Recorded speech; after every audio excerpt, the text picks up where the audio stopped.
Holes, Chapter 17. For the next week and a half, the boys continued to dig in and around the area where X-Ray had supposedly found the gold tube. They widened X-Ray's hole, as well as the holes Armpit and Squid had been digging in until the fourth day, when all three holes met and formed one big hole. As the days wore on, the warden became less and less patient. She arrived later in the morning and left earlier in the afternoon. Meanwhile, the boys continued to dig later and later in the day. "Why, this is no bigger than when I left you yesterday," she said after arriving late one morning, well after sunrise. "What have you been doing down there?" "Nothing," said Squid. That was the wrong thing to say. At just that moment, Armpit was returning from the bathroom break. "Well, nice of you to join us," she said. "And what have you been doing?" "I had to, go." The warden jabbed at Armpit with her pitchfork, knocking him backward into the big hole. The pitchfork left 3 holes in the front of his shirt and 3 tiny spots of blood.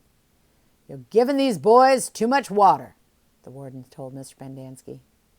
They continued to dig until late in the afternoon, long after the other groups had finished for the day. Stanley was down in the big hole, along with the other 6 boys. They had stopped using the wheelbarrows. He dug his shovel into the side of the hole. He scooped up some dirt and was raising it up to the surface when Zigzag's shovel caught him in the side of the head. He collapsed. He wasn't sure if he passed out or not. He looked up to see Zigzag's wild head staring down at him. "I ain't digging up that dirt," Zigzag said. "That's your dirt." "Hey, Mom," Magnet called. "Caveman's been hurt." Stanley brought his fingers up to the side of his neck. He felt his wet blood and a pretty big gash just below his ear.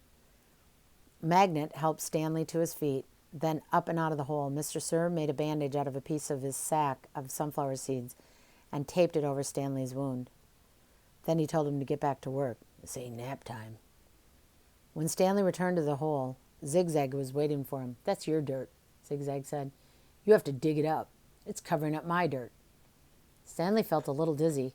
He could see a small pile of dirt. It took him a moment to realize that it was the dirt which had been on his shovel when he was hit. He scooped it up. Then Zigzag dug his shovel into the ground underneath where, quote unquote, Stanley's dirt had been.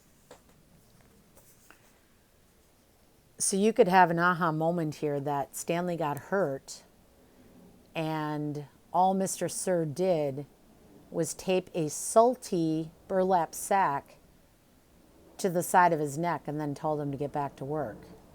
So the anchor question that you would answer is, how might this change things? Well, it might change things because now Stanley is working while he's injured and bleeding, and nobody seems to care. That's the end of the chapter.